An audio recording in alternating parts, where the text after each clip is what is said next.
अस्सलाम वालेकुम बच्चों। उम्मीद है आप सब ठीक हैं। आज की हमारी हिंदी क्लास में आप सभी का स्वागत है। अब तक हमने हमारी हिंदी की क्लासेस में पाठ पढ़े हैं। आज हम व्याकरण का एक विषय पढ़ेंगे। आपको पता है व्याकरण किसे कहते हैं? अंग्रेजी में आप सभी ग्रामर पढ़ते हैं। जी, बिल्कुल वैसे ही हिंदी में व्याकरण होता है। व्याकरण हिंदी का ग्रामर है। तो क्या आप सब तैयार हैं व्याकरण पढ़ने के लिए?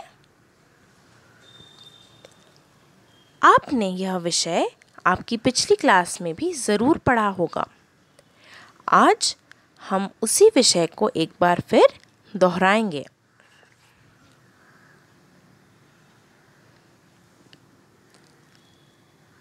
हमारा व्याकरण में पहला विषय है संज्ञा। क्या विषय है हमारा? संज्ञा। चलिए देखते हैं संज्ञा किसे कहते हैं। इस चित्र को गौर से देखिए बच्चों। क्या देख सकते हैं आप लोग? जी, चित्र में पेड़ है, बच्चे हैं, गेंद है, एक कुत्ता है, गुब्बारा और झूला भी है। क्या आप मुझे बता सकते हैं ये चित्र कहाँ का है? जी, ये चित्र एक बगीचे का है। तो हम ये कह सकते हैं कि ये एक बगीचा है और बगीचे में पेड़ है, बच्चे खेल रहे हैं, गेंद है, गुब्बारा है और झूले हैं। तो जैसे कि हमने अभी पढ़ा, हर चित्र जो हमने देखा उसको एक नाम है, जिस वजह से हम उसे पहचान पा रहे हैं और इसी को हम संज्ञा कहते हैं। चलिए अब हम संज्ञा की परिभाषा देखते हैं। किसी व्यक्ति, वस्तु, प्राणी, स्थान या भाव के नाम को संज्ञा कहते हैं। आप एक बार फिर दोहराएंगे। किसी व्यक्ति, वस्तु, प्राणी, स्थान या भाव के नाम को संज्ञा कहते हैं। चलिए कुछ उदाहरण देखते हैं। अब जैसे कि मैंने कहा व्यक्ति, देखिए राजू, मीरा, गीता, अशोक, राहुल, हरि, ये सारे व्यक्ति हैं और इन व्यक्तियों का नाम दिया हुआ है। और भी कई उदाहरण हैं जैसे हसन, आलिया, उमर, तनीम, आदि। आदि क्या होता है? एक्सेट्रा, जैसे हम इंग्लिश में कहते हैं एक्सेट्रा, और कई सारे एग्जाम्पल्स है, वैसे ही हिंदी में होता है आदि। तो ये हमने देखे व्यक्ति के उदाहरण। अब देखते हैं वस्तु के उदाहरण। क्या देख सकते हैं हम सब? पुस्तक, पेड़, पत्ता, फूल और कुर्सी। ये सारी वस्तुएं हैं, थिंग्स। और कौन से उदाहरण हैं? मेज़, दरवाज़ा, पेंसिल, ये सारे भी वस्तु के उदाहरण हैं। अब देखते हैं स्थान। स्थान का मतलब है जगह, जैसे कि पंजाब, तमिलनाडु, हरियाणा, अमृतसर, केरल, उड़ीसा। अब इनके अलावा भी बहुत सारे स्थान हैं, जैसे कि जहाँ हम रहते हैं, पुणे, मुंबई। ये तो हो गए शहर के नाम। अब और कौन से स्थान होते हैं? बगीचा एक स्थान है। हम सब पढ़ने कहाँ जाते हैं? पाठशाला। पाठशाला या स्कूल भी एक स्थान है। हमारा घर, ये भी एक स्थान है।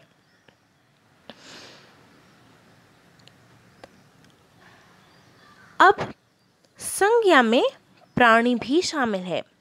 अब प्राणियों में कौन कौन है? मनुष्य, जैसे कि हम सब। पशु, पशु में क्या क्या आता है? गाय, बकरी, ये सब पशु हैं। पक्षी, अब पक्षियों के नाम कौन से हैं? पोपट हो गया, कोयल, कौवा, कबूतर, ये सारे पक्षी हैं। गाय, घोड़ा, ये प्राणी हैं। अब देखते हैं भाव। भाव मतलब फीलिंग। क्रोध, खुशी, प्रेम, ईर्ष्या, दुख, भूख, प्यास, ये सारे उदाहरण थे संज्ञा के, जिसमें हमने देखा व्यक्ति, वस्तु, स्थान, प्राणी और भाव। इन सभी के नामों को हम कहते हैं संज्ञा।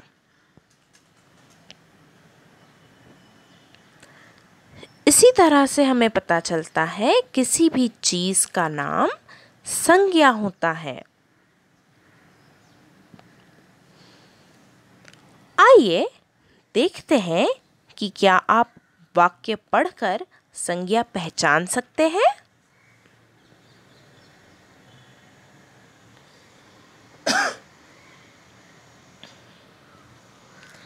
संज्ञा पहचानो। अब मैं वाक्य पढ़ूंगी, आपको संज्ञा पहचाननी है। पहला वाक्य है, यह हमारी पुस्तक है। इस वाक्य में संज्ञा कौन सा शब्द है? जी, बिल्कुल सही पहचाना, पुस्तक। दूसरा वाक्य पढ़ते हैं, भारत हमारा देश है। भारत हमारा देश है। इस वाक्य में संज्ञा पहचानिए अब। भारत। तीसरा वाक्य पढ़ेंगे, गमला सुंदर दिख रहा था। यहाँ कौन सी वस्तु है? गमला। तो गमला क्या हुआ? संज्ञा। चौथा वाक्य पढ़ेंगे, बच्चे खाना खा रहे थे। बच्चे खाना खा रहे थे। कौन खाना खा रहा था? बच्चे। बच्चे कौन है? मनुष्य। तो ये भी क्या हुआ? संज्ञा। अब हमारा आखिरी वाक्य, आम बहुत मीठे हैं। आम बहुत मीठे हैं। आम क्या है? एक फल है, और फल का नाम क्या है? आम। तो आम क्या हुआ? संज्ञा।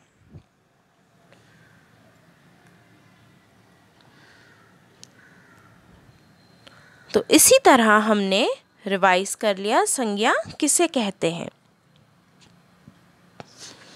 तो चलिए अब हम आगे बढ़ते हैं और व्याकरण का एक और विषय देखते हैं, जिसका नाम है विशेषण। मेरे पीछे दोहराइए, विशेषण। चलिए देखते हैं विशेषण की परिभाषा क्या होती है। जो शब्द किसी संज्ञा या सर्वनाम की विशेषता बताता है उसे विशेषण कहते हैं। अब जो शब्द हमें संज्ञा यानी नाउन्स के बारे में हमें और ज़्यादा विशेषता बताता है, उसकी विशेषता बताता है, या सर्वनाम, सर्वनाम क्या होते हैं? प्रोनाउंस, जैसे कि मैं, हम, वह, ये है सर्वनाम। इनकी विशेषता बताते हैं वो शब्द होते हैं विशेषण। चलिए उदाहरण देखेंगे। अब यहाँ संज्ञा है चाय। चाय कैसी है? गरम है, गरम चाय। तो गरम क्या हुआ? विशेषण। दूसरा चित्र देखिए। लाल फूल, फूल का रंग क्या है? लाल है, तो लाल क्या हुआ? विशेषण हुआ। तीसरा उदाहरण देखेंगे। लंबी पेंसिल, संज्ञा क्या है? पेंसिल, और पेंसिल कैसी है? लंबी है, तो लंबी ये शब्द विशेषण है। चौथा चित्र देखिए। हमें चित्र में क्या दिखाई दे रहा है? टमाटर दिखाई दे रहे हैं। और कितने टमाटर हैं? 1 किलो टमाटर। तो 1 किलो ये हमें टमाटर की विशेषता बताते हैं। 1 किलो क्या हुआ? विशेषण हुआ। अब देखिए हमारा 5वां चित्र। चित्र में क्या है? बोतल है, और एक बोतल पर एरो बनाया हुआ है, हरे रंग का एरो। तो कौन से बोतल पर एरो बनाया हुआ है? 1, 2, 3, तीसरी बोतल पर। तो तीसरी बोतल, इसमें बोतल है संज्ञा और तीसरी है विशेषण।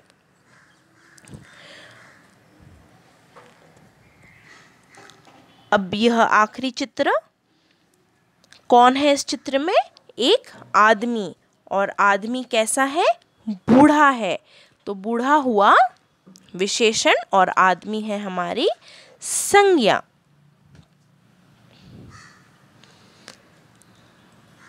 तो इस तरह से हमने देखा विशेषण किसे कहते हैं। इंग्लिश में विशेषण होते हैं एडजेक्टिव्स, ठीक है। एडजेक्टिव्स जो हमें नाउन्स के बारे में ज़्यादा इन्फॉर्मेशन देते हैं। उसी तरह हिंदी में संज्ञा जो कि है नाउन्स, विशेषण वो शब्द हैं जो हमें विशेषता बताते हैं संज्ञा और सर्वनाम की। तो अब हम देखेंगे क्या आप वाक्य पढ़कर विशेषण पहचान सकते हैं या नहीं। पहला वाक्य है, वह ऊंची इमारत है। वह ऊंची इमारत है।